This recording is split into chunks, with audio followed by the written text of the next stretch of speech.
जी। उठेंगे। 25 बोल के अंतर्गत 9 तत्व की चर्चा चल रही है, जिसमें जीव, अजीव, बंध, तीन पर चर्चा हो चुकी है। जीव के बारे में, अजीव के बारे में, और दोनों बंधे हुए हैं, तो बंध की चर्चा हुई। और बंध में अपने मुख्य रूप से जाना कि मेरे भाव आश्रम से, यानी मेरे राग आदि भावों से ही कर्म बनते हैं। वो सारा जो चक्रव्यूह की बात आपने सुनी थी कि ये जैसे ही मैं राग आदि भाव करता हूं, तो कार्बन वर्गना के पुद्गल जो इस लोक में ठसाठस भरे पड़े हैं, वो मेरे आत्मा के साथ सपृष्ठबद्ध हो जाते हैं, और फिर वो मेरे भावों के अनुसार ही कर्म में बदल जाते हैं। इसका अर्थ हुआ कि यदि मैं राग आदि भाव न करूं, तो कर्म मुझे नहीं छू भी नहीं सकते। कर्म तो वैसे भी नहीं छूते, लेकिन वो साथ में इस तरह से बंधते नहीं है। तो बंधने का मुख्य कारण है मेरे राग आदि भाव। यानी कोई भी भाव जो है शुभ या अशुभ भाव से आश्रव है, वो कर्म आश्रव है। आश्रव के बिना बंध होता नहीं, बिना आश्रव के बंध होता नहीं। तो अब हम आगे बंध के आगे बात करते हैं आश्रव की। तो आश्रव में क्या है? कर्मों का आना आश्रव कहलाता है। जिन जिन कारणों से कर्म आ रहे हैं, वो आश्रव कहलाते हैं। तो ये भी बात आपने सुनी है, चर्चा हुई है कि मुख्य 5 आश्रव हैं: मिथ्यात्व, अविरति, प्रमाद, कषाय और योग। ये हैं कर्म आश्रव के कारण, यानी कर्मों के आने के कारण है, और उससे कर्म बंद होते हैं। अब उस आश्रव के साथ हमें अभी चर्चा जो आप चल रही है हमारी अभी, कि पुण्य और पाप क्या है। ये पुण्य और पाप दोनों ही बंद हैं, आश्रव है। अब ये तो हमें पता नहीं कि हमने कैसे कर्म बांधे हैं। उदय में आते हैं तो हमें मालूम पड़ता है कि कर्म मेरे फल अनुकूल दे रहा है या प्रतिकूल दे रहा है। जिस समय वो कर्म का उदय आता है, और उसका फल जैसा भी आए, मुझे वो प्रिय लगता है, मेरे अनुकूल लगता है, मैं उसमें राग आदि करता हूं, यानी वो मेरा समझो पुण्य का उदय, मुझे अनुकूल मिले हैं। और यदि वही मुझे प्रतिकूल नजर आते हैं, तो वो पाप का है। तो कर्म में पहले से कुछ नहीं है, जो कर्म उदय में आया उस समय मेरी अवस्था कैसी है, उसके अनुसार वो पुण्य और पाप। इसका अर्थ क्या हो गया? पुण्य और पाप दोनों ही आश्रम है। तो पहले भी आपने वो कई बार सुना है कि एक ही माँ के बच्चे हैं, शूद्री के दो जुड़वा बच्चे हैं। एक बच्चा ब्राह्मणी के घर पल रहा है, एक शूद्री के घर पल रहा है। तो वो क्या है कि जिस संस्कारों में रहता है वैसा होता है। एक को तो कहा ये बड़ा सुशील है, और एक को कहा ये कुशील है। तो माता तो एक ही है ना। इसी प्रकार से ये जो कर्म बंद हो रहा है, वो वेदनीय कर्म बंद हो रहा है। तो वेदनी की दो संतानें हैं, साता वेदनी और असाता वेदनी। जो आपको साता लगे वो पुण्य हो गया, वो पाप हो गया, है तो दोनों उसी की है। तो दोनों ही आश्रम है। खैर, हम पुण्य की बात अभी करेंगे कि पुण्य क्या है। इससे कर्म ऐसा बनता है कि जिसका फल हमें सुख रूप में मिलता है, वो पुण्य कहलाएगा। पर पुण्य करते समय भी हमारे भावों की बात विशेष है कि हमारे किस प्रकार के भाव हैं। एक ही समय में एक ही जैसी क्रिया करने में भी भाव अलग अलग हो सकते हैं, और अलग अलग समय पर भी भाव हो सकते हैं। लड्डुओं का दान बहराया, और बहराते समय तो ठीक है, लेकिन थोड़ी देर बाद जब उसको चखा तो भाव पलट गए। तो वो पुण्य जो है उसकी भी परिवर्तन हो गया ना। तो ये है, पुण्य करते समय जो भाव हमारे कैसे हैं, वो है। और पुण्य होता क्या है कि जब हम किसी चीज का त्याग करते हैं, त्याग करते हैं, अपने भोगों का त्याग करना पुण्य बनता है। जो चीज मेरे भोगने में आ रही है, धन संपत्ति है, कोई इंद्रियों के सुख है, जो भी आपके पास संसाधन जो मिला हुआ है, उसको छोड़ने से तो पुण्य बन रहा है। अब दान कर रहे हो, कुछ भी छोड़ रहे हो, तो छोड़ तो रहे हो ना। बस वो छोड़ते समय आपके भाव कैसे हैं, कि मुझे इसका फल ऐसा मिले, तब तो फिर वो उसी में रहेंगे। लेकिन छोड़ने छोड़ने में भी अंतर है। छोड़ने के बाद अगर आपके अंदर वो आसक्ति रह गई कि मैंने इतना छोड़ा, मैंने इतना दान दिया, तो इसका मतलब वो भाव सही नहीं। छोड़ने का मतलब कि उसके प्रति आसक्ति भी खत्म हो जाएगी, मेरा था ही नहीं, ये मेरा था ही नहीं, ये तो पुद्गल है, मैं तो जीव हूं, बस छोड़ दिया। वो छोड़ना वो अलग है। तो इस तरह से कहने का अर्थ क्या है कि जब आप कुछ चीज छोड़ते हैं, उस समय भावों की तरतमता के अनुसार ये कर्म बंधते हैं, और वो पुण्य और पाप का जैसा फल आता है। अब हम पुण्य के कुछ भेद जान रहे हैं। बहुत आसान है, ये तो सभी जानते भी हैं। अन्न पुण्य, अन्न देने से पुण्य होता है, आहार दान से। अब आहार दान जो है, अलग अलग सिचुएशन में, अलग अलग स्थिति में कैसे कैसे होता है। एक तो भंडारा लगा देते हैं, कोई भी आता है भोजन ग्रहण कर रहा है, कोई भूखा है उसकी सेवा कर दी। तो ये अन्न देने से उसको, आपने उसकी भूख को शांत कर दिया, सुख पहुंचाया, तो इसके कारण आपको भी ऐसा सुख मिलेगा। तो ये है अन्नपूर्ण। पर उसमें भी फर्क आता है, जैसे क्योंकि आमतौर पर हम कहते हैं कि साधु को सुपात्र दान जो है ना, वो उसका अधिक महत्व है। सुपात्र दान क्या है कि ऐसे को दान दिया जाए जिसके कारण वो उसका उपयोग करके आत्म साधना करे। तो साधु जो है, उसको जो दान दिया जाता है आहार दान, को सुपात्र दान क्यों कहा जाता है? श्रमण जो है, श्रमण महान, उसको आहार दान देने से किस फल की प्राप्ति होती है, ये भी आप जानते हैं कि किस फल की प्राप्ति आपने किया क्या? आहार देने से उनकी जो क्षुधा वेदनीय कर्म था उसमें से योग किया। और जब तक वो आहार नहीं मिलता है, तब तक वो क्षुधा के कारण आहार के प्रति अपने भाव रखता है, तो वो आर्त ध्यान में चला जाता है। और आहार देने के बाद वो आहार ग्रहण कर फिर अपनी धर्म ध्यान में, समाधि में चला जाता है। तो इस तरह से आपने आहार देकर उसकी समाधि में जाने में सहयोग दिया है। इसलिए इसका फल आता है कि साधु को आहार दान देने से आपको भी वैसी ही समाधि मिलती। उससे क्या होगा? आप भी वैसा ही आचरण करके और मोक्ष जा सकते हैं।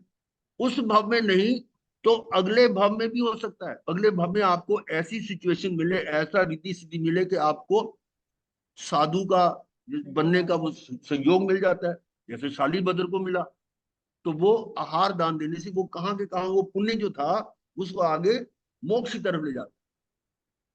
तो ये था अन्न पुण्य का, कि किसी भी प्रकार का आहार दान देने से लाभ तो है, परंतु उसके साथ आपके भावों में क्या हो। जितना निस्वार्थ भाव से दान किया जाता है उतना ही अधिक लाभ। अगर सिर्फ वाहवाही के लिए, यश प्रतिष्ठा के लिए, और बड़े बड़े वो करते ये तो अन्न का दान देने वाले, ये दान वीर है, ये है, और जय जयकार हो, इस दृष्टि से दिया है, तो वो साथ में आपने पाप भी मान लिया। मान, अहंकार, ये सारी चीजें भी आ गई इसमें। तो अन्न पुण्य का ये अर्थ समझ लीजिए। इसी प्रकार से पान पुण्य है।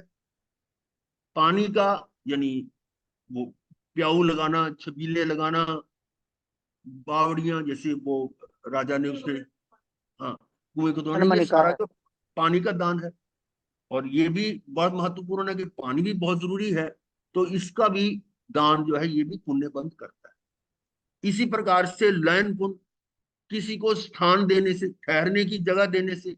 अब कोई यात्री है, उनके ठहरने की व्यवस्था आपने कर दी, तो उनको भी आपने सुख पहुंचाया, तो वो भी लाभ है, वो भी पुण्य है। तो स्थान देने से भी पुण्य। नहीं, धर्मशालाएं बना देना, रात्रि निवास इस तरह की व्यवस्था कर देना, ये सारा लैंड पुण्य जाता है। इसी में हमारा जैसे स्थानक आदि बने, ये भी ठहरने की स्थान है, तो ये लैंड पुण्य में आ गया। फिर है शयन पुण्य, के सोने के लिए जो वस्त्र आदि चाहिए, वो बिस्तर, कंबल वगैरह, शैया आदि जो है वो, उसमें शैया का यानी सोने का जो जो भी सामान है उसको देना, ये पुण्य है, ये भी। तो शयन पुण्य हो गया। और फिर वस्त्र पुण्य है, कि वस्त्र नहीं है जिसके पास, उनको वस्त्र दे देना, ये भी दान है। और जैसे भी कई संस्थाएं ऐसी होती हैं कि कोई ऐसी स्थिति आती है, कोई बाढ़ आ गई, भूकंप आ गया, लोगों के घर से बेघर हो गए, कोई वस्त्र नहीं है, तो ऐसी संस्थाएं भी हैं जो कि कलेक्शन करके वस्त्र आदि बांटते हैं। हमारे भी बहुत सारे ऐसे हैं। और वस्त्र क्या कि ये जो साधु संतों को भी वस्त्र देते हैं, सर्दियों में कंबल वगैरह दे दिया, दूसरे को दे दिया, इस तरह की ये वस्त्र दान हो गया। अब ये पांचों जो पुण्य है, ये सभी जिनके पास ये है वही दे सकते हैं। मान लो किसी के पास अपने खाने के लिए नहीं है तो किसको क्या देगा? तो आप कहेंगे फिर क्या करें, कैसे दान देंगे? तो वो भावों की महत्ता है वहां पर। ये वो पुनिया श्रावक थे, उनके पास क्या भोजन, क्या खाने के लिए था? कुछ नहीं था। इतना अन्न मिलता, इतना भोजन था सिर्फ कि एक जना खा सके। फिर भी उनके भाव रहते थे, कोई आ जाए तो वो खाली ना जाए। ये भाव है। तो इन भावों की महत्ता है कि हम किस प्रकार से वो दान दे रहे हैं। एक होता है कि दान देने के बाद अहंकार कर लेना, देखो मैंने ये दिया इसको, और उसके बदले में अपना कुछ स्वार्थ आ जाता है। तो ये पांच जो है ना, ये है जिससे आपका मतलब आपके पास इतनी चीजें हैं तो दान दे सकते हैं, नहीं है तो नहीं। लेकिन भावों से दे, तो भावों की बात आप आगे करते हैं कि क्या है, मन पुण्य, वचन पुण्य और काया। मन से तो कर सकते हैं ना, कि मेरे पास हो तो मैं भी इसकी सहायता करूं। मन से, शुभ मन रखने से, ये भी पुण्य है। फिर वचन, कुछ नहीं करते तो वचन से उसको सांत्वना दे दे, वचन, वचन पुण्य हो गया। वचन तो अच्छे शुभ वचन बोले, कड़वे वचन ना बोले, तो उसको उससे भी सांत्वना मिलती है। अब जैसे मान लो कि चलते कोई व्यक्ति गिर जाता है, तो आप वचन में क्या करें? एक तो है तेरे को चलना नहीं आता, और उसको धमका दिया, अरे कहता है, भाई चोट तो नहीं लगी तेरे? वचन तो देखो फर्क है ना उसमें, एक तरफ तो उसको थोड़ी सांत्वना दे दी और एक तरफ उसको धमका दिया। ये है वचन पुण्य। इसी प्रकार से काया पुण्य है कि शरीर आदि, शरीर से मन वचन नहीं तो शरीर से सेवा कर सकते हैं। रास्ते में चलते चलते कोई व्यक्ति गिर गया या एक्सीडेंट हो गया, तो तुरंत आप उसकी सेवा में लग जाएं, तो ये काया पुण्य होगा। वहां ये नहीं सोचना कि भी मेरे को कहेगा तो मैं करूं, ये तो अपने आप भाव बन जाते हैं उसकी सेवा। तो ये मन वचन काया, इन योगों से भी पुण्य बनता है। अब ये लास्ट नौवा है, नमस्कार पुण्य। नमस्कार क्या है? इससे विनय बनती, नमस्कार करने से विनय भाव आता है। और विनय से, विनय आपको पता है विनय धर्म का मूल है। तो यहां पर भी नमस्कार चाहे नौमा है, लेकिन ये भी बहुत बड़ा पुण्य है। नमस्कार, नमस्कार करने से किनको नमस्कार करते? जिनके प्रति आपकी श्रद्धा है, अरिहंत परमात्मा, सिद्ध परमात्मा को नमस्कार करें। और वैसे भी इस प्रकार के भी हैं संप्रदाय, आज भी हैं, पहले भी थे, कि जो जो भी मिले उसको भी प्रणाम करते। वो है प्रणामा प्रवज्जली लिखी हुई। तो कोई भी हो, किसी भी धर्म का हो, व्यक्ति हो, श्रावक हो, बड़ा हो छोटा हो, यहाँ तक कि जानवर तक भी हो, गाय है तो उसको नमस्कार, कुत्ता है तो उसको नमस्कार, सबको नमस्कार। तो नमस्कार करने से भी पुण्य बंद होता है। वो आपने सुना ही हुआ है कि तामली तापस था। तामली तापस जो है बहुत तपस्या करते थे।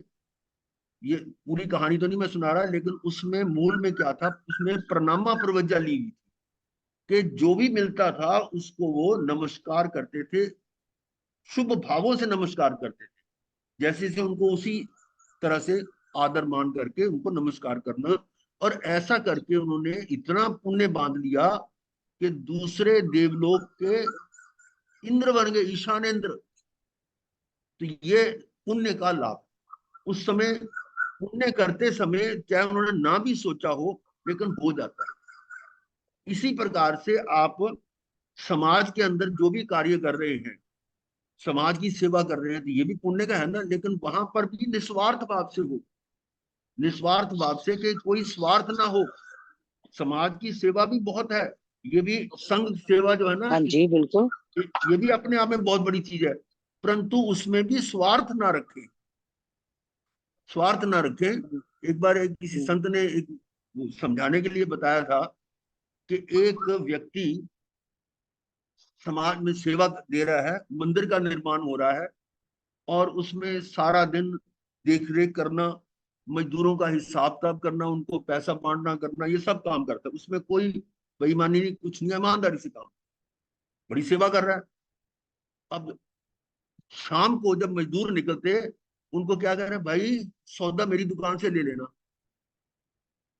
मतलब उसकी दुकान थी। अब देखिए लालच की बात नहीं है, उस सेवा के बदले में उसने कुछ रिटर्न चाहिए ना, तो भाई सौदा तो कहीं से भी लेना, मेरी दुकान से ले लेना।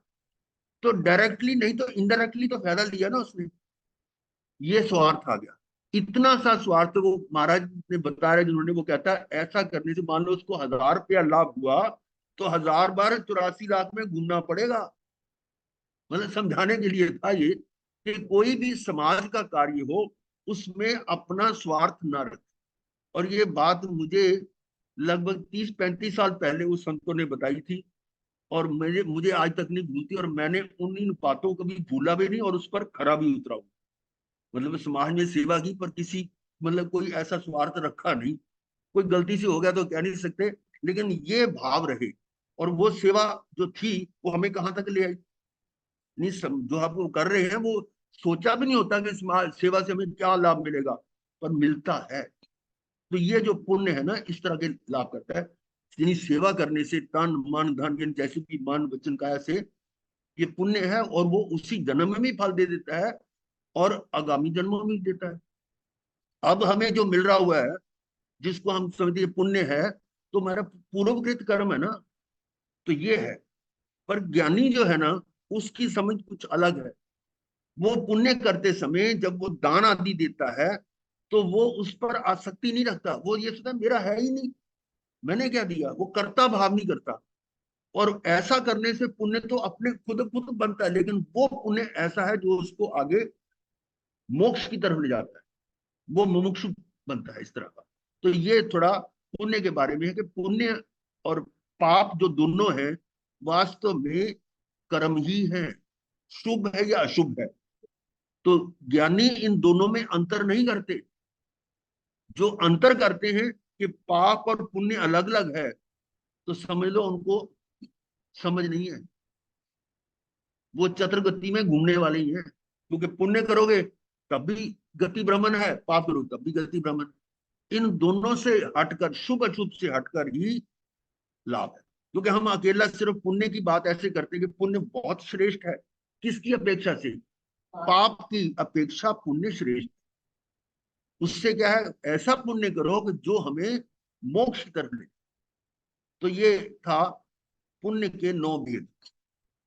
और ऐसा, महाराज साहब, जी, जैसे पुण्य बांधेंगे तब भी उसके साथ निर्जरा होगी ना? तो पहले पुण्य होएगा तभी निर्जरा होगी ना?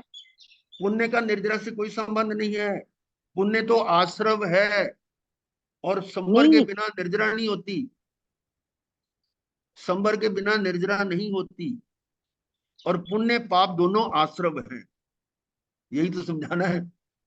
ये भी नहीं, जो आश्रव है। भाव उत्तम हो तो हाँ उसे उत्तम। पुण्य करते समय निर्जरा आ सकती है। नहीं नहीं नहीं, उसमें कर्म बंध रहे हैं ना। जिस समय हाँ, बंद हो रहा है वो निर्जरा नहीं होती उस समय। ठीक। जिस समय निर्जरा हो रही है उस समय बंद नहीं होता। दोनों चीजें इकट्ठी नहीं होती। आश्रव और संवर दोनों एक दूसरे के ऑपोजिट है। आश्रव होता है बंध के कारण, और निर्जरा होती है, ये संवर होता है वो निर्जरा के कारण। संवर के बाद की बात है, निर्जरा पहले नहीं होती। वो अकाम निर्जरा है, वो उसको हम निर्जरा समझ लेते हैं। वास्तव में निर्जरा वो होती है जिसमें कि इनकमिंग पहले बंद हो, और जो अंदर कर्म पड़े हुए हैं वो डिलीट हो जाए। वो है वास्तविक निर्जरा, वो है सकाम निर्जरा। कि आने वाला जो है कर्म को ना आए, यानी इसका मतलब आश्रव रहित होगा जब। आश्रव से बिना, आश्रव से अलग होने में, संवर में आने पर ही निर्जरा होगी। और पुण्य करते समय तो आप आश्रम में है। पुण्य भी आश्रव है, पाप भी आश्रव है। ये जरा समझने वाली बात है, कि पुण्य से निर्जरा नहीं होती। नहीं होती। पुण्य तो बंद हो रहा है, और पुण्य बंद से क्या, आपको जन्म मरण बढ़ गया, आश्रम है। पढ़ा था हमारा सब कहीं, इसलिए डाउट क्लियर किया है। वो हाँ हाँ न पुण्य बुक थे ना, नव पुण्य, तो उसमें हाँ ये हाँ। लिखा था कि पहले पुण्य बनता है, पुण्य के हम्म, साथ आपके भाव उत्कृष्ट तो निर्जरा होती है। तो मैंने इसीलिए डाउट के लिए पूछा, क्योंकि मैंने पढ़ा था ये। जी, ऐसा है। उत्तरायण सूत्र में भी दोनों चीजें आई हुई हैं। एक चित्त संभूति नाम का अध्याय है। जो दृष्टांत दिए जाते हैं ना, वो उसके जो मुख्य दर्शन है या वो भाव है, जो संदेश है, वो दिया जाता है कि नियम क्या है, सिद्धांत क्या है। अब चित्त संभूति के उसमें अध्ययन में बताया कि चित्त जो है वो संभूति, जो चक्रवर्ती ब्रह्मदत्त चक्रवर्ती के रूप में है, उनको उपदेश दे रहे हैं कि तुम सर्ववृत्ति ले लो। बहुत समझाया कि भी ये राजपाट छोड़कर तुम जो है ना चक्रवर्ती को छोड़कर संयम ले लो, परंतु वो लेता नहीं, क्योंकि ले नहीं सकता, पूर्व में वो निदान करके आया था। तो कहता मैं तुम्हारी सारी बात समझता हूं, पर मैं संयम नहीं ले सकता। काफी चर्चा होने के बाद फिर वो चित्त मुनि ने कहा, अच्छा भाई, मैंने काफी टाइम किया है तुम्हारे साथ, अब अंतिम बात मेरी एक बात मान लो कि तुम पाप से हट जाओ, पाप ना करो, कुछ पुण्य कर लो। हम्म उससे क्या तुम्हें देवगति मिलेगी, दुख में नहीं जाना पड़ेगा। अब ये हमें क्या सिद्धांत दे रहा है कि पाप से पुण्य श्रेष्ठ है, और पुण्य करने का उपदेश दिया जा रहा है ना। मतलब दृष्टांत की बात छोड़कर संदेश समझे कि भगवान क्या संदेश दे रहे हैं कि पुण्य करो। परंतु किसको कह रहे हैं?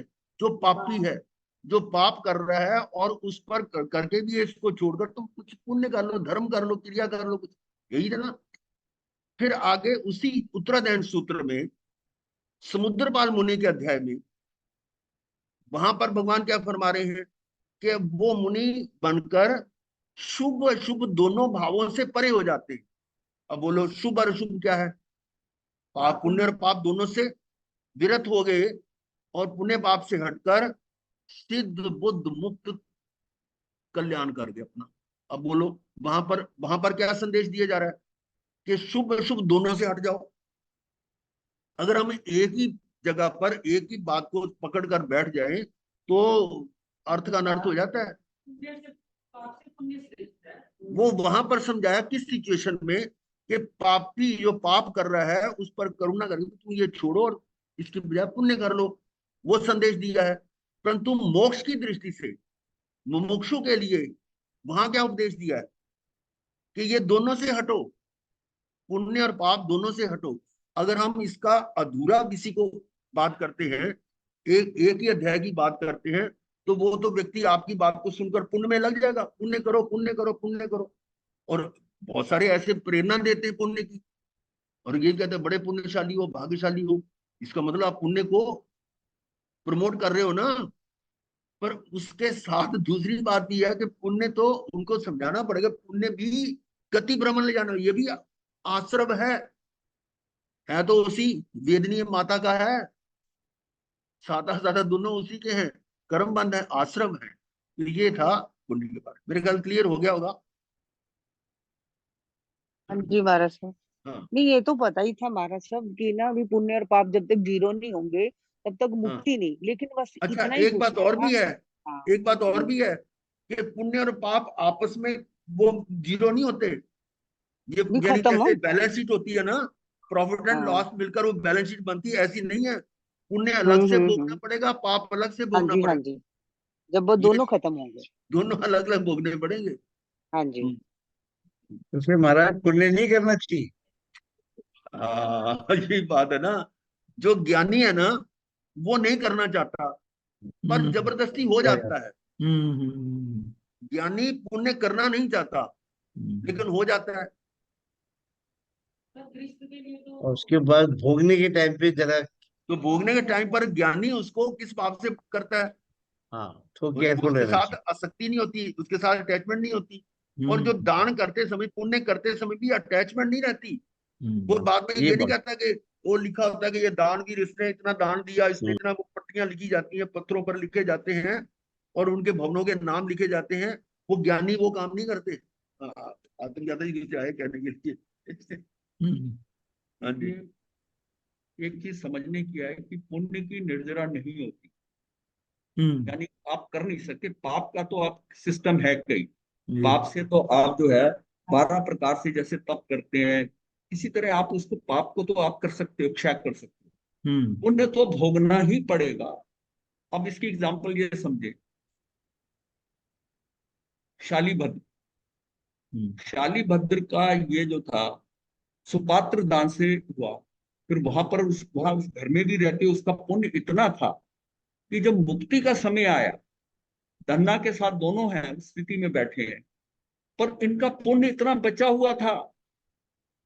वो पुण्य जो है कि 33 सागरोपम तक वो पुण्य जो है वो देवगति का बंध, वो तब जाकर न्यूट्रलाइज होगा। कैसी सिचुएशन बनी कि वहां पर चाहे माता आई, लेकिन वो तो एक निमित्त बनी, लेकिन वो पुण्य पड़ा। अर्जुन माली अर्जुन माली का जिस समय पर वो दीक्षित हुआ है उसका पुण्य नहीं था, उसके स्टोर में सारा पाप था। अब जिस टाइम हुआ, क्यों? पैसा ज्यादा नहीं था, माली था, पत्नी बंधुमती, वो चली गई, फिर ये हत्याएं हुई। वो सारा करते करते और थोड़ा सा पुण्य ये होगा जो उसका कि वो दीक्षित हो गया।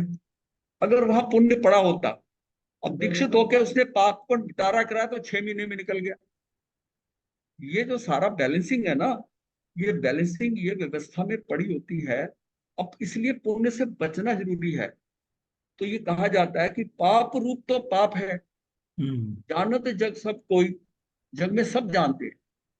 पुण्य भी पाप है, जानत अनुभवी कोई। ये पुण्य जो है ना ये भी फंसाता है।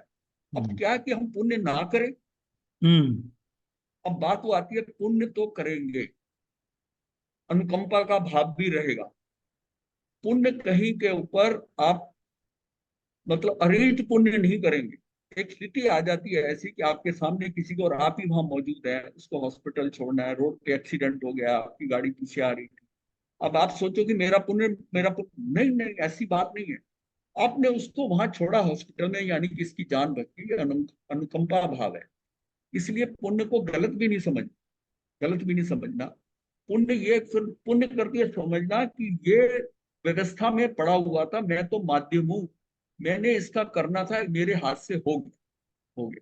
लेकिन अगर आप ये हो पुण्य कमाने के लिए कि मेरे नाम का पत्थर लग जाए, ये मैं लंगर लगा दूं और फिर उसका खाना बनवा कर गरीबों को बांट, ये आप जबरदस्ती पुण्य खींचने की कोशिश कर रहे हैं, जबरदस्ती कर रहे हैं।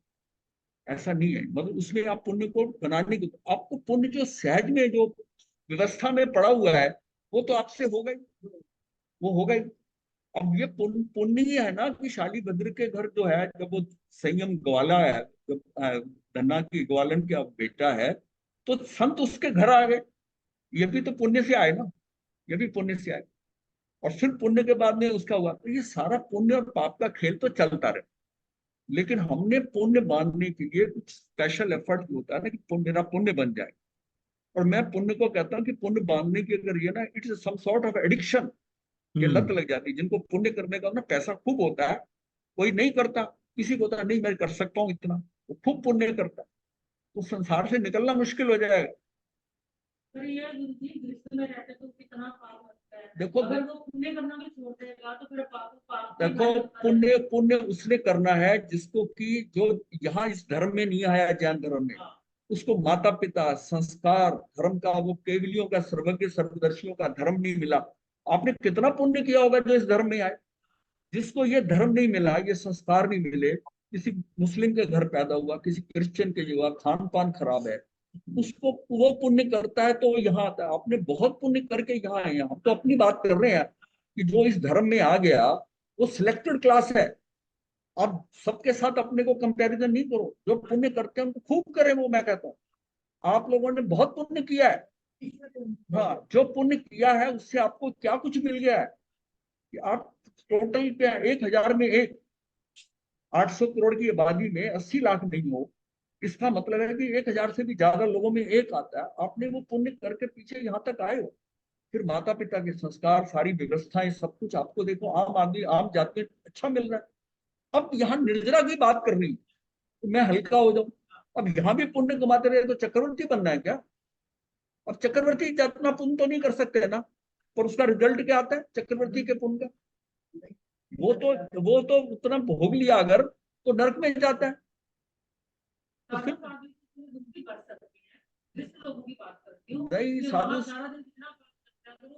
साधु भी कम नहीं पाप करता, साधु कम नहीं करता, ऐसा कर लो। हाँ, साधु से भी होती है, जो अंदर भाव चलते रहते हैं। वो क्रियाओं से मत देखो, अंदर भाव धारा क्या है। सारी खेल सारा भावों का है कि मेरे भाव कैसे चल रहे हैं। मतलब एक एक आदमी, वो प्रबुद्ध आप पुण्य से इंसान। क्यों, कर्मों से क्यों नहीं बचते आप? क्या कह रहे हैं?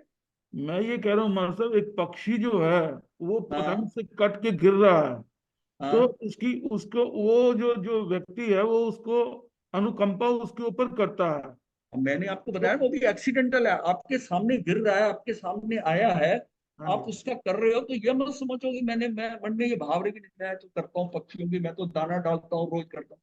ये चर्चा करने की जरूरत नहीं है बिल्कुल आपको। ठीक है। हाँ, आप आपके सामने कोई घटना घट गई है तो आपने अपनी अनुकंपा को खत्म नहीं होने देना। बिल्कुल यहाँ तक कि आप अपने अंदर की देह वृत्ति है ना, देने की वृत्ति है, इसको भी खत्म नहीं होने देना। ठीक है। ये देह वृत्ति, क्योंकि हमने भाव पुण्य जो है ना, हाँ जी। खेल क्या है कि आपके भावों से अगर पुण्य जो हो रहा है ना, वो इतना नुकसान नहीं करता जितना द्रव्य पुण्य करता। नहीं, क्वेश्चन ये है महाराज जी कि हमने वो पक्षी को पकड़ लिया, नहीं अगर हम हाँ, उसको उसके ऊपर उसको हॉस्पिटल ना लेके जाते या उसकी मरहम पट्टी तो ना उसको करते भी, तो मर जाता। तो आप तो हमने वही तो अनुकंपा। बता रहा हूँ, अगर आपके सामने एक्सीडेंट हो गया, वो तो हाँ एक्सीडेंट जी। है ना, वो तो करना है, वो तो हाँ अनुकंपा हाँ थोड़ी जी, है। हाँ जी। तो उसका पुण्य बंधन हो गया ना, अचनचेत उसका। हाँ, बंधन वो होना था, हाँ जी, आपने नहीं अरेंज किया। हाँ जी, आपने उसको क्या चोट पहुंचाई? हाँ जी। नहीं, एक्सीडेंट चोट नहीं वो पहुंचाई। जो अकस्मात हो रहा है, लेकिन जब आप घर के आगे लंगर लगाते हो, हाँ जी। उसमें किसी ने कहा था आपको, आपका नहीं भाव हो रहा है कि मैं इतना खिलाऊं इनको, नहीं, और लेकिन उसमें इस केस के अंदर मतलब इस केस हाँ के अंदर जो पुण्य बंधन हो गया, वो जो हाँ पुण्य बंधन हो गया वो तो वो पुण्य बंधन तो भोगना पड़ेगा ना। वो हाँ जी, हाँ, इनका कहने का अर्थ ये है कि जो व्यवस्थित पुण्य हो जाते हैं उनकी क्या स्थिति रहती है। एक हाँ तो होता है भाव पुण्य, जी, एक होता है व्यवस्थित। जी। तो हाँ व्यवस्थित पुण्य जो आपने भावना से नहीं करे लेकिन आपको करना पड़ा, उसकी हाँ, स्थिति क्या होती है। वो अच्छी होगी, अच्छी। देखो, अब जैन धर्म में अपने भी देख लो कि लोगों के पास बहुत धन है, कईयों के पास धन नहीं है, ये बात मैंने गम की। उनके पास द्रव्य पुण्य बहुत है। द्रव्य जी, पुण्य का मतलब बड़ा बंगला है, कार है, फैक्ट्री है, जो खर्चा करना चाहे कर सकता है, वो उसका क्या द्रव्य पुण्य है। और मान लिया हो सकता है कि उसका भाव पुण्य उतना ना हो, वो द्रव्य पुण्य में और फंसता जा रहा है, फैक्ट्री लगा रहा है, ये कर रहा है। और एक व्यक्ति की थोड़ी सी इनकम है, वो लाख सवा लाख या लाख रुपया कमा लेता है, उसका घर छोटा सा घर है, एक फ्लैट लिया हुआ है, और उसका गुजारा हो रहा है, पर वो आनंदित है, वो हम्म, संतुष्ट है, वो हम्म, उसका भाव पुण्य है। और जिसका हम्म, द्रव्य पुण्य हो सकता है उसका भाव पुण्य ना हो, वो टेंशन में बिल्कुल, रहता हो, ये क्या हो रहा है, उसको वो बिल्कुल। सुख नहीं मिल रहा है जो उसको सुख मिल रहा है। तो ये क्या है, उसका भाव पुण्य है, भाव पुण्य है, नहीं, भाव पुण्य होता क्वेश्चन है। ये और है मतलब कि जो हाँ पुण्य बंधन हो गया, अचनचेत वो पुण्य बंधन हो गया, हाँ अनुकंपा से पुण्य बंधन हो गया, उसको हाँ, न्यूट्रलाइज कैसे किया जाए? जब तक आप उसकी चिंता न्यूट्रलाइज। मत करो, हाँ जी, वो व्यवस्था में पड़ा हुआ है, आपने किया नहीं, हो गया। जी, जी, अगर जी, जो पुण्य हो गया वो अलग बात है, मैंने पुण्य किया, जी। मैंने करना है पुण्य करना, नहीं, वो ऐसी बात। भावना तो, ऐसी भावना तो है ही नहीं। मैं नहीं, तो आपको ज्यादातर बात। पुण्य जो है ना इसी भाव से होता है, आप अपने को नहीं। मत देखो। जी, ज्यादातर है कि मैं इतना दान देता हूँ, जी, तो जी, उसके जी, नाम के आगे भामाशाह लग जाता है, दानवीर सो एंड सो। जी। तो दानवीर तो होता है ये सब, फिर इसकी तो देखो गर्दन कैसे हो जाती है, स्टेज के ऊपर बिल्कुल, बुलाया बिल्कुल, जाता है, माला बिल्कुल। डाली जाती है, वो बताओ क्या है वो। हाँ, वो ईगो ही है। इसलिए अपने को समझना है, सारी उसमें भावों से समझो कि ये जो करा, अब मैं कह रहा हूँ, एक गरीब आदमी है, ये जो आपको चार पीछे के पुण्य बताएंगे, मन वचन काय और नमस्कार है, ये पुण्य बांध लो, क्या क्या फर्क पड़ता है, नमस्कार बिल्कुल, करने से क्या जाता है आपका। कुछ नहीं चाहता जी। और नमस्कार नमन का भाव है, संत को नमन कर रहे हो, गरीब जी, आदमी साधु को नमन कर रहा है, ये जितना ये इनमें पुण्य बहुत है। अच्छा, बिल्कुल। तो ये काया से पुण्य है, कोई सामान लेके बूढ़ा व्यक्ति जा रहा है, आपने उसके साथ में हेल्प कर दी, वो जी, आपके आगे जा रहा है, तो ये इससे आपका क्या गया। बिल्कुल। ये सारी वचन से किसी को अच्छी सलाह दे दी, कोई हम्म, गलत काम जा रहा है उसको रास्ते में रोक दिया, हम्म, ये भी पुण्य है ना। आप किसी को कहते हो भी मैं शिविर करने जा रहा हूँ, तू भी चल, हम्म। तो वो हाँ, वो कितना पुण्य है कि उसको धर्म के मार्ग में लगा दिया। फासु मारे वो फासु पुण्य मिल गया ना, फासु पुण्य मिल गया, ये एफर्टलेस पुण्य पुण्य को मिल जरा गया। डिटेल में समझो, क्योंकि इस बात को गलत मत लेना जी, कि जी, इस जी। बात से अगर अर्थ ले लिया कि महाराज ने कहा है, मैं इसीलिए आया हूँ कि बोलने हम्म, के लिए कि भाई ये पुण्य की गलत भी नहीं, हम्म, आप ये इंप्रेशन ले। हम्म, पुण्य जो हो रहा है, पुण्य को समझो, हम्म, लेकिन इसके पीछे भागो नहीं, पुण्य के पीछे कि मैं हम्म, पुण्य इकट्ठा कर लूं। वो हम्म। इकट्ठा करोगे तो वो संसार में फंसे रहो, भोगना पड़ेगा। संसार में। देखिए, अगर संसार में रहना तो खूब पुण्य करो, हम्म, चाहे चक्रवर्ती बन जाओ, लेकिन अगर संसार से निकलने की बात है तो पुण्य की तरफ आपका बिल्कुल ध्यान नहीं होना चाहिए। लेकिन अनुकंपा भाव खत्म ना हो, देववृत्ति भी खत्म ना हो, देने की वृत्ति हो। देने की जरूरी नहीं देने से ही लाभ होता है। आप ये सोचो अगर मेरे पास भी इतना था मैं भी दे देता, ये भाव तो रखे, देने की वृत्ति रखे। कल को मेरे पास पैसा हो, आज नहीं है तो मैं दे दूं, ये भाव रखे, देने की वृत्ति रखे, अनुकंपा भाव रखे, करुणा भाव रखे। ये खत्म नहीं करनी है अंदर से। हाँ, हाँ, ये अनुकंपा भाव नहीं होगा तो समय दर्शन नहीं आएगा। हाँ, अनुकंपा बहुत जरूरी है महाराज जी, उसमें। जैसे दान है, वो दान भी तो प्रथम सीढ़ी है जैसे मोक्ष की। अगर हाँ, दान के अंदर कोई ऐसे दान भाव दान ना देने वाले हो। ऐसे लोग हाँ। हैं जो हाँ कहते हैं जी। कि हमारा नाम नहीं है, गुप्त दान हाँ दे जी। देते, ऐसे हैं, वो दान देते हैं। हमारे यहाँ एक जगह वर्णन आता है झगड़ू शाह का। झगड़ू शाह का उसने क्या करा कि उसने कहीं महाराज से सुन लिया कि अकाल पड़ने वाला है, 12 वर्ष का अकाल पड़ेगा। ये भद्रबाहु उस टाइम की बात है। और इन्होंने क्या करा कि अपना जितना पैसा था उतने, मतलब लाखों मन, जगह जगह गड्ढे, 112 भोजनशाला। जब अकाल पड़ी तो 2 साल पहले तैयारी कर ली। और सारा, मतलब राजा महाराजा भी उस टाइम के ऊपर उनसे माना। पूरे देश के अंदर उसने भोजनशाला 2 साल तक चलाई। वो इतना उसने करा है। अब बताइए, उस टाइम अकाल पड़ा हुआ था और उस टाइम लोगों की मजबूरी थी, दे रहा है। उसने लंगर लंगर लगाया। फिर लोगों को ऐसा देखा कि कुछ लोग ऐसे आ रहे हैं कि जो लोग हिचकिचा रहे हैं वहां खा बैठे। पहले बहुत धनी होते थे, आज उनकी हालत है, भोजन धनी कोई भी हो, अगर अन्न नहीं मिलेगा तो कैसे करेगा। लेकिन हेसिटेशन है। तो उसने फिर रुपए पैसे वो भी खोल ली, पर और देता खुद था। तो पर्दे के पीछे बैठता था और आके देता। एक राजा ने ट्राई करी उसकी, तो वो आए तो उन्होंने उसको हाथ आगे किया। अब लोगों को दान देते देते उनकी हाथ देखते ही वो समझने लगा कि ये व्यक्ति किस लेवल का। तो उन्होंने जैसे ही हाथ अंदर करा तो अपने हाथ में से हीरे की अंगूठी निकाली और उनके हाथ पे, वो बड़े हैरान हुए। मतलब पर्दे के पीछे वो देखता नहीं था। देखिए, भाव है देने का, लेकिन दूसरे को पता नहीं चले कि मैं दे रहा हूं, मेरे देने का भाव नहीं कि मैंने इसको दिया है। ये देखिए दान का कितना फर्क होता है। एक होता है ये जाने मुझे कि मैं दे रहा हूं, नहीं, पर्दे के पीछे बैठ के देता था। राजा ने उसको ट्राई करने के लिए दूसरा हाथ रख दिया आगे। उसने दूसरे हाथ की अंगूठी निकाली, वो रख दी। फिर राजा ने उसको दरबार में बुलाया। तो राजा ने कहा तुमने कैसे कहा था। लोगों को देते देते उनके हाथ देते ही मुझे पता चल जाता है कितना पैसे वाला है और आज किस मजबूरी में यहाँ आया। तो मतलब ये व्यक्ति, ये बड़ी एग्जाम्पल आती है झगड़ू शाह। मतलब गुप्त दान जब करता भाव हाँ, के मतलब बिना उसमें दान करता भाव है, करता आपका कैसे तो जाएगा जो अंदर पर्दे के पीछे से दे रहा है, उसका कैसे हाँ, आएगा।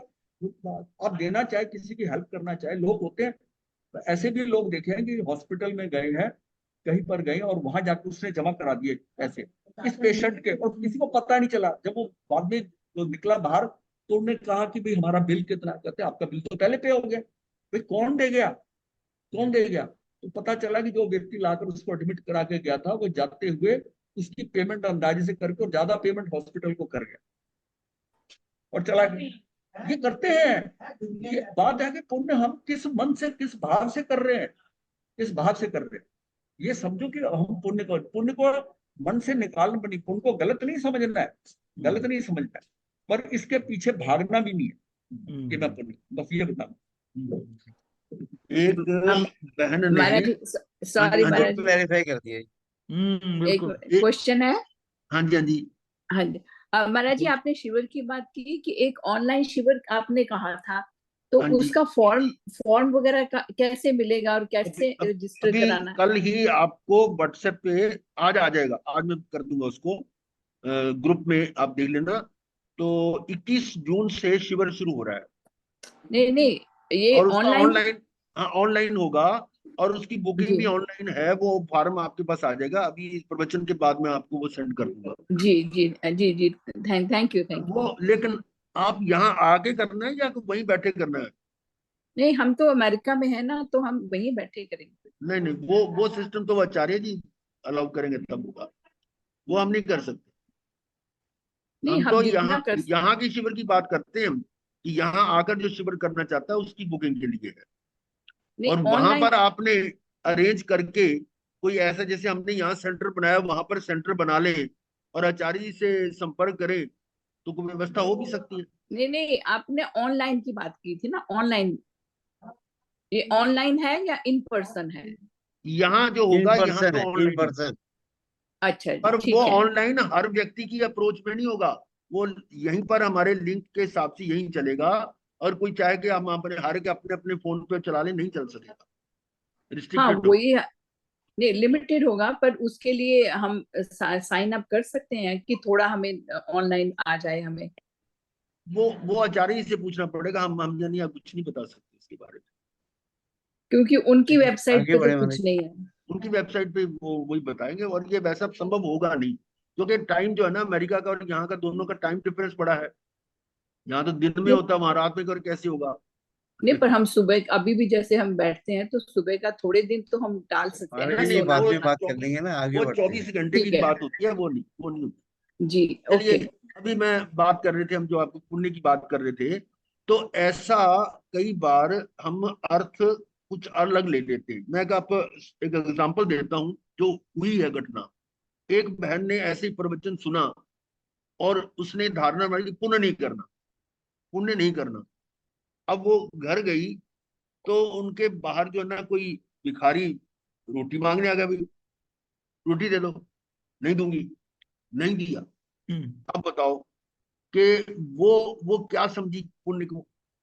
पुण्य के लिए ये, अब वो जान मतलब वो व्यवस्था में आया, तो वो भूखा है, उसको भूख की जरूरत है, अब उसने सुन लिया कि पुण्य नहीं करना, तो वो कहाँ प्रयोग कर रहे हैं उसका। नहीं, यानी अनुकंपा तो अर्थ होनी ये है, चाहिए ना मास्टर, अब बात समझिए अनुकंपा। ना, ये पुण्य जो है वो हमारा यानी स्वतः हो जाता है, बिना किसी लाग लपेटे, राग देशी, बिना मतलब सोचे, निस्वार्थ भाव से जो हो जाता है, वो पुण्य अपने आप होता है। क्योंकि कर्म बंद हो रहा है, ये तो आप निश्चित जानते हैं, कर्म बंद तो हो रहा है, पर वो कर्म बंद हमारे भावों के अनुसार पुण्य या पाप में बदल जाता है। तो ये तो है नहीं कि हम सोच समझ के ये पुण्य या पाप कर रहे हैं, वो भावों के अनुसार हो रहा है। और जो बात आ रही बता रहे कि पुण्य से ही हम यहाँ पर पहुंचे हैं, जरा थोड़ा सी अपनी झलक देखो कि हम कहाँ से आए। और ये बात आपको मालूम है कि त्रस और स्थावर दो तरह के जीव है ना। त्रस स्थावर, त्रस जीव यानी त्रस काय में हम बेंद्री, तेंद्री, चौंद्री, पिचेंद्री सब त्रस काय के हैं। इसमें यदि कोई है त्रस जीव, उसकी लिमिट दे रखी है 2000 सागरोपम साल। 2000 सागरोपम से थोड़ा अधिक, उससे ज्यादा त्रस काय में नहीं रह सकता। और त्रस काय में निकल के कहाँ जाएगा जी वो? स्थावरों में, पृथ्वी बन गया। अब पृथ्वी के अंदर कितने समय तक रहेगा? कि असंख्यात काल चक्र। अरे, काल चक्र क्या होता है? एक काल चक्र 20 कोड़ा कोड़ी सागर, 20 कोड़ा कोड़ी सागरोपम। और सागरोपम कितना? पल्योपम का नाम सुना है कि 10 करोड़ करोड़ पल्योपम का एक सागरोपम होता है। और फिर 20 करोड़ करोड़ सागरोपम का एक काल चक्र। तो एक काल चक्कर, फिर दो काल चक्कर, फिर तीन काल चक्कर, 4 5 6 7 8, ऐसे करते करते असंख्य काल चक्र तक वो उसी पृथ्वी काय में जन्म मरण कर रहा है। वहां से निकला, मान लो चला गया निगोद में, तो वहां पर तो पुद्गल प्रवर्तन काल, पुद्गल प्रवर्तन काल में तो अनंत काल चक्र निकल जाते हैं। और ऐसे कितने पुद्गल प्रवर्तन काल तक वहां पड़ा रहता है। और वहां से कितना पुण्य इकट्ठा होगा, कितना काल लगेगा, तो वो वहां से निकलकर त्रस्त काय में आता है। और आप अपना सोचो कि हम वो कितना समय वहां निकाल कर लाए हैं, निगोद में से, नित्य निगोद में से, वहां से निकलकर, स्थावरों से निकलकर फिर बेंद्री बने। बेंद्री बनना भी बहुत बड़ी उपलब्धि थी। वहां से तेंद्री, चौंद्री, पचेंद्री, और करते करते मनुष्य संगी पचेंद्री बन गए।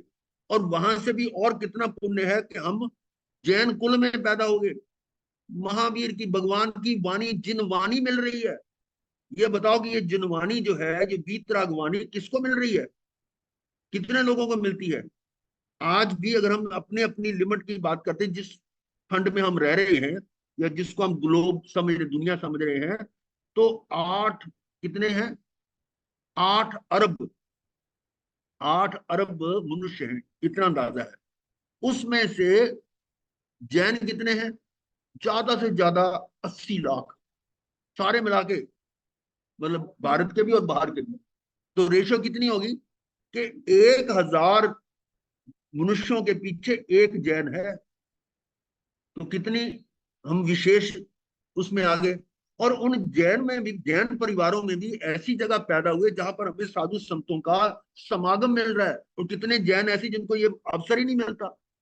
अब एक जैन परिवार मैंने देखा था, अशोक, वो कहीं बाहर रहते थे, उनको जैनी के साथ संपर्क ही नहीं था। और मैं एक बार महाराज जी को साथ लेके कोचरी के लिए गया, और वो वहां से बहन बाहर निकली, उन्हें देख के चीख मारी, डर गई, और ये कौन आ गया। साधु को देखकर डर गई। ये मैं सत्य घटना बता रहा हूँ, आज से लगभग 25 साल पहले की। यानी जिनको ये अवसर ही नहीं मिला कि जैन के साथ संपर्क में नहीं आए, जैन संस्कार ही नहीं मिले, उनको यहाँ तक नहीं पता कि ये जैन संत होते हैं। अभी कोई भी हो, दिगंबर हो, श्वेतांबर हो, ये तो पता होता है कि जैन संत कैसे होते हैं। और वो परिवार ऐसा जिसको ये भी नहीं पता कि जैन संत कैसे होते हैं, और वो बाहर से चीख सुन के भाई बात निकल, क्या क्या ऐसे करने लगा। हाँ, जैन थे, जैन धर्म का झंडा लगा रखा था। अब बताओ, तो हम कितने पुण्यशाली हैं कि हमें ऐसे परिवार में पैदा हुए, हमें ऐसे संस्कार मिल रहे हैं, साधु संतों का समागम मिल रहा है, जिनवाणी मिल रही है। और उससे इससे बड़ा पुण्य क्या होगा। अब कौन सा पुण्य करना चाहते हैं। ये जब आप स्वाध्याय कर रहे हैं, थोड़ा इससे ज्यादा पुण्य क्या होगा। इसमें आपको आपका ज्ञानावरणी कर्म का क्षय हो रहा है, और साथ में पुण्य भी तो बन रहे हैं। पुण्य तो अपने आप बन रहे हैं। गेहूं के साथ वो धान तो आ ही जाती है ना वो। तो ये है, पुण्य पुण्य जो है वो स्वतः होता है। हमें लक्ष्य रखकर पुण्य नहीं करना कि भाई मैं पुण्य करूं, ऐसा करने का कर्ता भाव ना हो, तो वो पुण्य तो होगा ही होगा अपने आप। जहां कर्ता भाव आ गया कि मैं कर रहा हूं, तो वो तो पाप है। हमने एज ए साधु, हमें भगवान की आज्ञा है कि हम पुण्य की प्रेरणा भी नहीं दे सकते। करना, कराना, अनुमोदना बराबर। हम तो ये कहेंगे कि तुम इन पुण्य पाप से हटकर मोक्ष की तरफ जाओ। ये हमें प्रेरणा है हमारे दिन कि मोक्ष की यात्रा करो। और उसमें जाते ही जब स्वाध्याय करे, कुछ भी करेगा, तो पुण्य तो ऑटोमेटिक बन रहा है। हम थोड़ा कह रहे हैं कि भी चलते हुए किसी को गिर गया तो उसको उठाना नहीं है। अरे यहाँ साधु के लिए यहाँ तक आया हुआ है कि मान लो कोई साध्वी है, वो खड़ी खड़ी गिर रही है, तो क्या साधु तमाशा देखता रहेगा। वो पकड़ के उसको बचाएगा। वो कहेगा ये पुण्य नहीं करना। ऐसा नहीं है, यहाँ से घटे की बात नहीं है, वहां नहीं है। तो ये यहां तक आया हुआ है आचरण सूत्र में कि एक साधु दूसरे साधु, यदि चर्या अलग अलग है, उनके संप्रदाय अलग अलग है, उनकी समाचारी अलग अलग, परंतु यदि कोई इमरजेंसी है और वो साधु को सहायता की आवश्यकता है, तो दूसरी जो समाचारी वाला वो उसकी सहायता कर सकता है, उसके लिए हार गोचरी ला सकता है, भैया वृत्ति कर सकता है। ये थोड़ा कि इंसानियत खत्म हो जाएगी। तो मतलब यहां तक आता है कि अनुकंपा जो है वो तो है, पर वो कर्ता भाव से ना। बात ये कर्ता भावना ये है। ये था पुण्य के बारे में। अब हम यहाँ पर बात कर रहे हैं कि पुण्य करने से लाभ क्या होगा। ये कर्म के बाद जो पहले हम कर चुके हैं, 2 प्रकार के कर्म हैं, घाती और अघाती। घाती कर्म में ये 4 है, ज्ञानावर्णीय, दर्शनावर्णीय, मोहनीय, अंतराय। इनकी उप प्रकृतियां 5, 9, 28 और 5, टोटल है 47। ये 5 पहले हम चर्चा कर चुके हैं। मति ज्ञान, श्रुति ज्ञान, अवधि ज्ञान, मत में केवल ज्ञान। दर्शनावर्णी में चक्षु दर्शन, अवधि दर्शन, केवल दर्शन व निद्रा 5 है। मोहनीय में भी 28, 2 दर्शन मोहनी की और 25 चरित्र मोहनी की। अंतराय भी 5 है। ये कुल मिलाकर 47 प्रकृतियां हैं। पर इसमें आपको बताया था ये 47 प्रकृतियां अप्रशस्ति होती है, यानी इनका बंध अशुभ ही होता है। ठीक है। और जो अघाती हैं उनकी ये 101, जिसमें आयुष की 4 है, नाम की 93 है, गोत्र की 2 है, वेदनी की 2 है, कुल मिलाकर 101 है। ये शुभ भी होती है, अशुभ भी होती है। ठीक है। यानी इसमें 101 में कुछ शुभ है और कुछ अशुभ है। अब जब आप पुण्य करते हो, पुण्य करने से शुभ अघाती कर्म बनता है। यानी इन 101 या 93 नाम कर्म की में से, या इन सब में से जो शुभ प्रकृतियां वो बनती हैं। और ये कौन सी बनेगी उसमें, पाप। जब पुण्य कर रहे हैं ये तो अशुभ भी होती है। इसका मतलब पुण्य का लाभ यहाँ तो नहीं मिल रहा। पुण्य का लाभ कहाँ मिल रहा है आपको? अघाती में। पुण्य का लाभ घाती में नहीं मिलता। घाती में तो बंध रहे हैं वो, चाहे वो थोड़े बंध रहे ज्यादा बंध रहे, तो घाती बनने का मतलब हमें वीतरागता से दूर ले जा रहे हैं। वीतरागता कब मिलेगी? जब ये घाती कर्म समाप्त हो। तो जब आप पुण्य कर रहे हैं तो घाती कर्म बंध रहे हैं कि नहीं बंध रहे? तो घाती कर्म बंध रहे तो हमारे को वीतरागता दूर जा रही है, ये नुकसान हो रहा है। अब ये इसकी बात समझिए कि पुण्य करने से हमें लाभ कहाँ मिल रहा है? संसार के हिसाब से तो लाभ मिल रहा है घाती कर्म में, वो संसार बढ़ाएगा। पर वीतरागता के लिए, मोक्ष की यात्रा के लिए ये तो उल्टा घेर रहा हमें, जो आपको बताया भी आत्मज्ञाता ने कि वो पुण्य करके वो तो उतना काल तक उसको रहना पड़ेगा उसमें। तो ये था, घाती कर्म में पुण्य का लाभ नहीं है। वो बनेंगे तो उल्टे ही बनेंगे। उल्टे बनने का मतलब वीतरागता से दूर ले जा रहे हैं।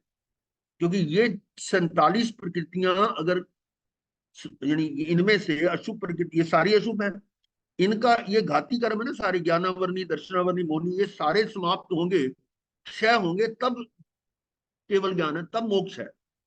और जब आप पुण्य कर रहे हैं तो ये तो बढ़ रहे हैं, अब इनको बढ़ा रहे हो ना, तो उसमें फिर कैसे केवल ज्ञान की तरफ जाएंगे? ये बात समझने वाली बस। तो ये कर्म प्रकृतियों में ये अलग अलग, ये पहले आपको बताई भी है कि जातियां हैं, 4 हैं, और उसमें शुभ भी है अशुभ भी है चारों में। जैसे नरक गति, तिरंज गति अशुभ है और वो शुभ है। जाति में भी शुभ अशुभ आती है, शरीर में भी इसमें शुभ अशुभ सब में है। और फिर ये दूसरी भी है, एक एक करके अलग अलग, आगुरु लघु अपघात पराघात, ये इसमें कुछ शुभ है कुछ अशुभ है। तो जब हम पुण्य करते हैं तो शुभ प्रकृतियों का बंध होता है। शुभ शुभ कौन सी? आघाती कर्म। अब यहाँ इसको एक टेबल फॉर्म में बताया गया है कि पुण्य कितनी प्रकार से किया जाता है। तो यह है अन्न पुण्य, पान पुण्य, लैन पुण्य, शयन पुण्य, वस्त्र पुण्य, जिसकी हमने चर्चा की। ये तो है, आपके पास उतना सामर्थ्य होगा तो करेंगे, और यदि नहीं है तो आप अपने भावों से तो कर सकते हैं ना। वो आपका मन वचन काया में आ गया। मन पुण्य, वचन पुण्य, काया पुण्य। और लास्ट है नमस्कार। तो ये 9 प्रकार से, ये मोटा मोटा बताया गया, वैसे तो कई प्रकार हो सकते हैं, कितने भेद हो सकते हैं, पर मुख्य मुख्य जो है ना, ये 9 प्रकार के हैं। इनकी शुभ प्रकृतियां, प्रवृत्तियों व शुभ भावों से पुण्य बंध होता है, शुभ भावों से। और अब इसका पुण्य का फल कैसे भोगेंगे? वो सिर्फ अघाती कर्म में है। घाती कर्म में तो इसका फल मिल ही नहीं रहा, वो तो उल्टा नुकसान हो रहा है। लाभ कहाँ मिल रहा है हमें? अघाती कर्म में जो शुभ प्रकृतियां, वो उसमें लाभ मिल रहा है। वेदनीय कर्म में 2 है, साता और असाता। ये असाता से हमें छुट्टी मिली, असाता कट गया तो साता रह गया ना, ये शुभ हो गया। इसी प्रकार से आयुष कर्म में देव आयु, मनुष्य आयु और दीर्घ त्रेंच आयु 3 तरह की होगी। त्रेंच में दीर्घ आयु कैसे? वो जो भोग भूमि, अकर्म भूमि में है, वहां पर उनकी, उसमें पल्लेबमों में है असंख्यात वर्ष में। और नाम कर्म की ये शुभ प्रकृतियां, शुभ गति, जाति, शरीर आदि जो बताया, उसमें आदि आदि में शुभ आ गई। और गोत्र कर्म में उच्च गोत्र है, नीच गोत्र में नहीं जाएगा। तो ये शुभ प्रकृतियों में उसको लाभ मिलेगा, किसके द्वारा? पुण्य से। बस ये है। और पुण्य को सांसारिक सुख का कारण कहा जा सकता है। कैसे होगा? यदि हम मोक्षाभिलाषी नहीं है, मोक्षाभिलाषी हो तो क्या होगा? तो वो पुण्य का फल नहीं जाएगा। वो तो तीव्र मोक्ष की अभिलाषा होती है उसको, मैं तो, मुझे तो मोक्ष प्राप्त करना है। वो सांसारिक सुखों की बात नहीं करेगा। पर जो मोक्ष अभिलाषी नहीं है, अभी संसार में रहना है उसने, उसकी बात हो रही है, तो उसके लिए वो पुण्य जो है सांसारिक सुख और सदगतियां देता है। सांसारिक सुख क्या होगा? अच्छा शरीर मिलेगा, धन वैभव मिलेगा, जायदाद अच्छी मिलेगी, लोग प्रशंसा करने वाले मिलेंगे, और अच्छी गति मिलेगी, मनुष्य बनेगा, जब मतलब अच्छे कुल में पैदा होगा। ये सारा चीजें जो है वो किसके कारण मिली? उसको पुण्य के कारण। संसारिक सुख और सदगतियां, अच्छी गतियों में जाएगा, देवलोक में चला जाएगा, देव बन जाएगा। पर उन सुखों में पढ़कर, क्योंकि अभी ये ऊपर आ गया ना, मोक्ष अभिलाषी नहीं है वो, उसको मोक्ष की अभिलाषा नहीं है। सुख को भोगते हुए क्या करेगा वो? सुख का भोग कर रहा है तो क्या पुण्य कर रहा है वो तो उल्टा काम कर रहा है। तो नया पुण्य करना भूल जाते और पाप में लगकर पुण्य दुख के गड्ढे में गिर जाते हैं। ज्ञानी जो है वो दान या पुण्य क्यों करता है कि वो सोचता है कि ये मेरा है ही नहीं। वो तो उस भाव से छोड़ रहा है ना उसको, ये तो परिग्रह है, वो परिग्रह कर छोड़ रहा है इसलिए। और यदि वो उसके फल स्वरूप उसको परिग्रह अधिक मिल जाता है तो उसको अच्छा थोड़ा लगेगा। वो आमतौर पर होता है तू 1 पैसा देगा तुझे 10 लाख, वो क्या 10 लाख। वो आता है ना, एक पुराना गाना था ना, गरीबों की इसमें तो तुम 1 पैसा तुम्हें 1 लाख मिलेगा। मतलब वो है, वो निस्वार्थ है ना कि भाई मैं इतना पुण्य करूं मुझे इतना मिलेगा, और हम लोग कहते हैं मुझे वहां ये मिलेगा पुण्य। वो उस अभिलाषा से कर, ऐसा करने से तो गति ब्रह्म, संसार अच्छा मिलेगा बस, और कुछ नहीं। यदि हम मोक्ष अभिलाषी नहीं है तो पुण्य हमें सांसारिक सुख तथा सदगतियां तो देता है, मिलेगी, पर उन सुखों में पढ़कर हम नया पुण्य करना भूल जाते हैं और पाप में लगकर पुण्य दुख के गड्ढे में। अब उसी में समय निकल गया। जितना समय में 2000 सागरों पंप मिला हुआ ना त्रस्काय में, इसमें 1260 सागरों पंप तो देवगतियों में निकल जाता है और 740 सागरों पंप नरकों में निकल जाता है। अब मनुष्य तिरंज बनने में समय कितना रहा हमारे पास? बहुत थोड़ा। और उतने समय में वो अगर सुखों में लगे रहे तो फिर कहाँ जाओगे? चलो वापस स्थावरों में। ये समझो, तब आपको लगेगा पुण्य करने से भी अंदर से डर लगेगा। ये कौन सा पुण्य करना हमने? ये जो पुण्य जो हम संसार अभिलाष, संसार की सुखों की कामना करके कर रहे हैं, वो हमें कहाँ ले जाएगा? हाँ, मैंने कल बताया था कि संसारिक सुखों की कामना या अभिलाषा से जो कर रहे हैं ना, वो तो महामोनी कर्म का बंद कराएगा। अब इसको ऐसा समझे कि हमारे शुभ कर्म करने से आघाती कर्म शुभ बन गए। आघाती कर्मों में एक बात समझ लीजिए कि उसमें कुछ कर नहीं सकते आप। आघाती जो बन गए हैं, तो मेनली 3 आघाती जो है, आपका नामकर्म सबसे ज्यादा कंट्रीब्यूशन है। नामकर्म में 37 प्रकृतियां, इसमें बताया ना, 42 में से 37 वो नामकर्म में आ जाएंगी। तो अब ये देखो कि उसमें ये आ गई। अब जब पुण्य आपने बांध लिया और घाती कर्म, और ये अगले भव का ही होता है, अगले भव से आगे नहीं चलेगा, फिर नेक्स्ट भव में आप फिर बांधोगे। अब जितना आपने बांधा वो सारा भोगना पड़ेगा। क्यों? उसकी निर्जरा नहीं कर सकते, क्योंकि उसमें उसके 5 भावों में से औदिक भाव और शायिक भाव 2 है। वो उदय में आएगा और क्षय होगा, उसमें आप कुछ नहीं कर सकते। उसके अंदर आघाती कर्मों के उन 3 में आप कुछ नहीं कर सकते। यानी कि केवल ज्ञान होने के बावजूद मोक्ष जाने की अगर तीर्थंकर या केवली भी सोचे कि मैं जल्दी चला जाऊं, उनको भी वो वो 3 कर्म तो उसको वैसे ही रखने हैं। उनका गोत्र तो पहले हो गया, नाम कर्म और आयुष उनको रोके रखेगा यहाँ पर। तो जिसको केवल ज्ञान हो गया वो तो उसको भार लगती है, संसार भार लगता है, लेकिन वो भुगतना पड़ता है, उनको भी भुगतना पड़ता है वो सारा। और जब तक वो खत्म नहीं होंगे तब तक वो जान नहीं सकते। लेकिन घाती कर्मों में जो है उसमें अब अपने को करना क्या है? अब जो निर्जरा वाली बात आ रही है, यहाँ आपके पास टूल है, उपशम करना, क्षयोपशम करना।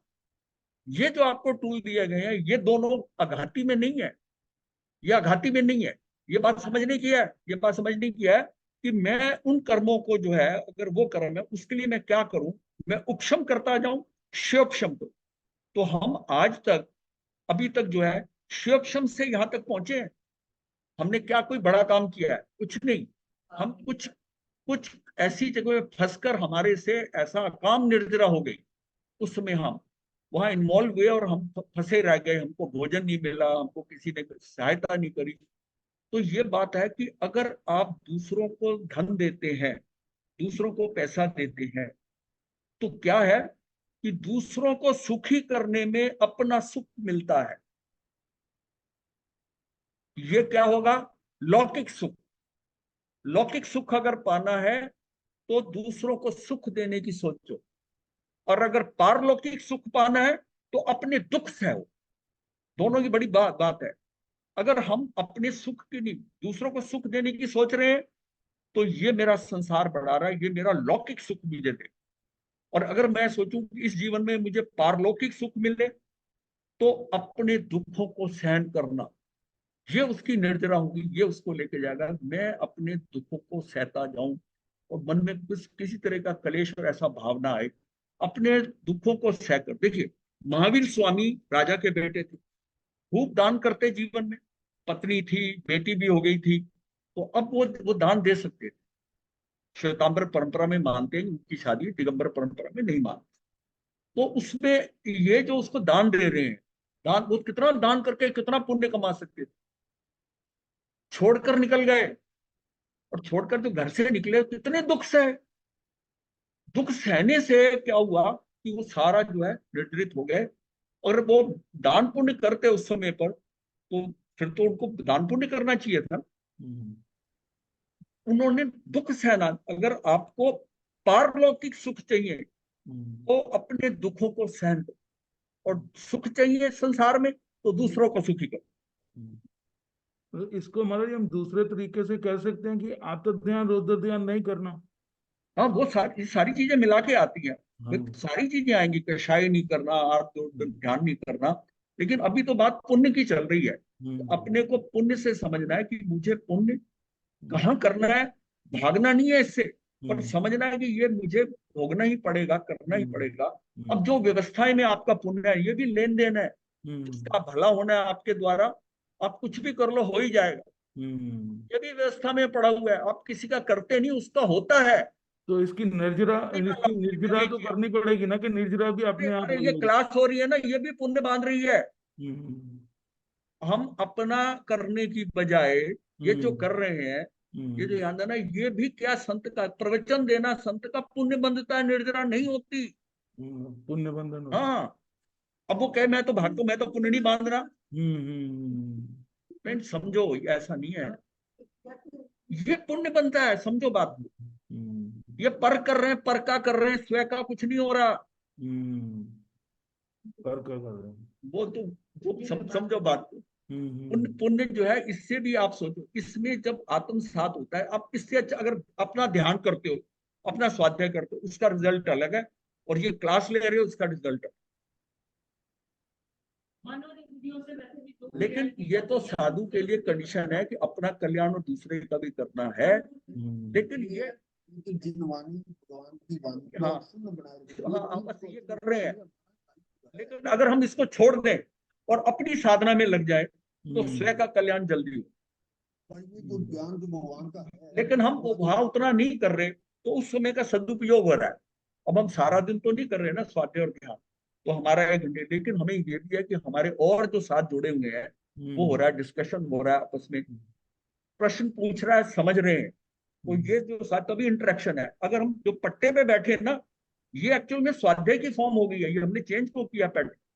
अगर पट्टे पे बैठकर मोनोलॉग हो रहा है, किसी के समझ आ रहा है, नहीं आ रहा, और वो उठ के चले गए, और हमने जितना करना था करके सोचा आज मैंने बड़ा अच्छा प्रवचन करा, क्या धाकड़ प्रवचन कर दिया, बस गए, नहीं गए, वो वन साइडेड। यहाँ पर आप महाराज प्रश्न जी, हाँ, आप जब हमको पढ़ाते हैं तो आपकी भावना भी तो उत्कृष्ट होती है ना। हाँ, हाँ, हाँ, वो तो है ही है, वो भावना हो रही है। आप इसको समझिए, ये भी पुण्य, ये मत समझिए कि पूरी निर्जरा हो रही है। लेकिन ये सारा जो है, इसमें जब इंटरेक्शन करते हैं, जैसे भाव आता है ना, इंटरेक्शन करती है, यहाँ ये बताया जाए। अब ये जो बात आपको बता रहा हूँ कि इसमें उस एंगल से हमने जोड़ दिया भावों से, कि हमारा उपशम और शिवक्षम हो सकता है, इसलिए घाती कर्मों का कंट्रोल हमारे हाथ में है। और अघाती जो बांधते हैं सुख के लिए, उसमें हमारा कंट्रोल नहीं है। उस कंट्रोल नहीं है, वो तो अगर घाती खत्म भी कर दी है हमने, तब भी अघाती का मैं कुछ नहीं कर सकता, केवल ही नहीं कर सकता कुछ। तो फिर आप उसपे तो आप प्रतंत्रता आ गई ना। उस घाती कर्मों के अंदर आप स्वतंत्र हैं, उसको कितनी तेजी से खत्म कर लो, ये बात इंपॉर्टेंट है समझने की। हाँ, ये पॉइंट है, इसको ग्रहण। गुरुदेव की आज्ञा से चत्तारि मंगलम अरिहंता मंगलम सिद्धा मंगलम साहु मंगलम केवली पनतो धम्मो मंगलम। चत्तारि लुगुत्मा अरिहंता लुगुत्मा सिद्धा लुगुत्मा साहु लुगुत्मा केवली पनतो धम्मो लुगुत्मो। चत्तारि शरणं पवज्जामि अरिहंते शरणं पवज्जामि सिद्धे शरणं पवज्जामि साहु शरणं पवज्जामि केवली पनतो धम्मो शरणं पवज्जामि। ये 4 करने दुख करने और न चरना कोई, जो भक्रामी करे बस ये जय वृंदावन जय महाराज। वृंदावन।